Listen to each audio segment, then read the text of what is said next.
Hi friends, welcome to my channel. So అందరూ vote చేసేసారా? నేను కూడా ఓట్ చేసేసాను.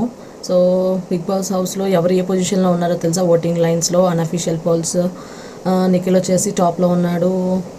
అండ్ నెక్స్ట్ పొజిషన్లో విష్ణు, మణి ఉన్నారు అనమాట. సో నైనిక అండ్ భాష మిడిల్లో ఉన్నారు. అండ్ డేంజర్ జోన్లో సీత, ఆదిత్య అండ్ పృథ్వీ ఉన్నారనమాట. సో ఎవరైనా ఈ వీక్ ఎలిమినేట్ అవ్వచ్చు. మోస్ట్లీ ఆదిత్య ఆర్ పృథ్వీలో ఎవరైనా ఉండొచ్చు అనుకుంటున్నాను. తెలిసి వెయిట్ అండ్ వాచ్. సో అది. సో పృథ్వీకి కూడా తను Kannada fans and Telugu fans last week వచ్చేసి తను నిఖిల్ నామినేషన్స్లో లేడు కనుక సో చాలా ఓట్స్ పడ్డాయి పృథ్వీకి కూడా. బట్ ఈ వీక్ నిఖిల్ ఓటింగ్ ఉండడం వలన కొంచెం పృథ్వీకి మైనస్, తనకి ఓట్స్ స్ప్లిట్ అవ్వండొచ్చు. సో తెలిసి పృథ్వీ ఆర్ ఆదిత్య ఎవరిని ఎలిమినేట్ చేస్తారు. తర్వాత ఇంకా 3 క్లోన్స్ మధ్యన ఈరోజు గేమ్స్ ఉన్నాయి. సో నేను చెప్పినట్టు రేషన్ ఫుల్ ఇచ్చేస్తున్నాడు. అసలు నో రేషన్ అనుకున్నాం కదా. సో ఏంటా అంటే నో రేషన్ అనే టాస్క్ పెట్టేశారు. స్టార్ట్ అయిపోయింది 3 క్లోన్స్ మధ్యన. సో అది ఆ టాస్క్ చాలా ఇంట్రెస్టింగ్గా స్టార్ట్ అయ్యింది. బట్ వీళ్ళు ఎలా ఎండ్ చేస్తారో చూడాలి. అండ్ ఫస్ట్ టాస్క్ వచ్చేసి యష్మి విన్ అయ్యింది. సెకండ్ టాస్క్ వచ్చి నైనిక విన్ అయింది. నిఖిల్ వచ్చేసి విన్ అవ్వలేకపోయారు. సో ఆ 2 టీమ్స్ విన్ అవి రేషన్ గెలుచుకున్నారు. సో హౌస్లో అంతా ఫుడ్ టాస్క్లే జరిగాయి. ఫస్ట్ టాస్క్ వచ్చేసి ఆల్రెడీ యష్మి టీం విన్ అయింది, లెమన్ టాస్క్. సో దాంట్లో 6 కంటెస్టెంట్స్ పార్టిసిపేట్ చేశారు. పృథ్వీ, అభయ్, మణి, నబీల్, నిఖిల్ అండ్ మణి. సో వాళ్ళల్లోని యష్మి టీం విన్ అయ్యింది.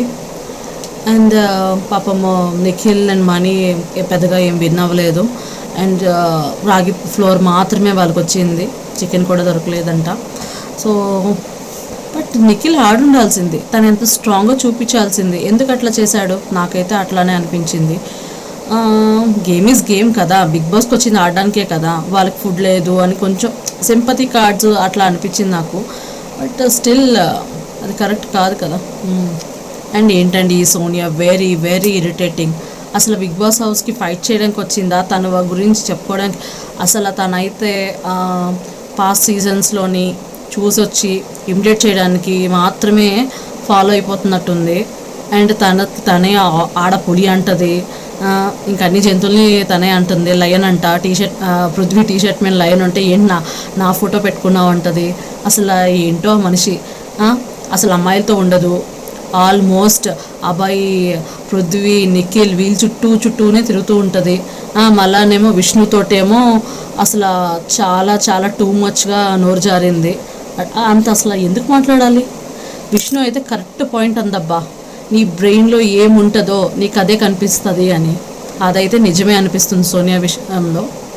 లెట్స్ సీ, ఈ సోనియాకి ఏం మాట్లాడిందో గుర్తుండదు అనుకుంటా.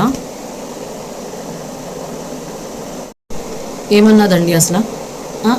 యోగా చేయడానికి రాలే నేను బిగ్ బాస్ హౌస్లోకి అంది విష్ణుతోటి. మరి కట్ చేస్తే తను యోగా చేస్తూ ప్రశాంతంగా ఒక బెడ్ మీద కూర్చొని యోగాసనాలు వేస్తుందన్నమాట. సో దాన్ని ఏమంటారు? సో ఇప్పుడు చెప్పిన మాట నెక్స్ట్ టైం తనే ఫాలో అవ్వదన్నమాట. సో తనేమంటుంది, డ్రెస్సెస్ అంటుంది, వేరే మిస్బిహేవ్. నాకైతే విష్ణు ఏం అట్లా అనిపించలేదు. బట్ ఇంకా తనే టూ మచ్గా పృథ్వీతో అయితే ఏమి, అబ్బాయితో ఏంటి, చాలా టూ మచ్గా బిహేవ్ చేస్తుంది అసలు. బట్ నాకు చెప్పడం ఇష్టం లేదు ప్రతి ఒక్క incident. But she's really not fair. నాకైతే కోపం వచ్చేస్తుంది. ఓకే. అండ్ నిఖిల్తో చెప్పే అబద్ధాలు అయితే వినలేకపోతున్నాను అబ్బా. ఈ సోనియాకి ఏది పడతా చెప్తుంది. విష్ణు మీద, యష్మి మీద అయితే ఫుల్గా చెప్పింది. అండ్ ఇంకొకటి, తనైతే నామినేషన్స్లో చెప్పిన ఈ గొడవ గురించి నైనిక వచ్చి నిఖిల్తో చెప్పిందనమాట. ఏంటి అసలు మీరు ఏమైనా స్టాప్ చేయాల్సింది కదా, అసలు దీని గురించి డిస్కస్ చేయలేదా అంటే, నాతో ఏం చెప్పలేదు సోనియా అని. బట్ నైట్ అంతా కూర్చోపెట్టి తను చెప్పింది అదే కదా, బట్ నాకేం తెలీదు అని నిఖిల్ చేతులు ఎత్తేసాడనమాట. బట్ నిఖిల్ ఏంటయ్యా, కొంచెం ఆపుండాల్సింది, టూ మచ్గా చేసింది కదా సోనియా, మీకు అనిపించలేదా? ఓకే. సో అసలు మన వీడియోస్ భాషా గారు పంచ్ లేకుండా ఎండ్ అవ్వడం అంటే ఉంటుందా? సో ఇంకొక ఆనిమత్యం కట్ చేస్తే, బెండకాయ అని ఎందుకు అంటారో తెలుసా మీకు? ఎందుకు? అది బెండ్ అయి ఉంటుంది కాబట్టి బెండకాయ అంటారంట. సో ఇది భాషా గారి ఇంకొక ఆనిముత్యం. సో ఇవండి ఈరోజు బిగ్ బాస్ అప్డేట్స్. ఇంకా ఏమైనా ఉంటే ఇంకో మాట చెప్పడం మర్చిపోయానండోయ్. ఏంటండి అందరూ చూస్తున్నారు కానీ ఒక్క లైకే కదా అండి, చేయొచ్చు కదా. Please like and subscribe to my channel. కొంచెం లైక్ చేయండి, మర్చిపోకండి. Thank you.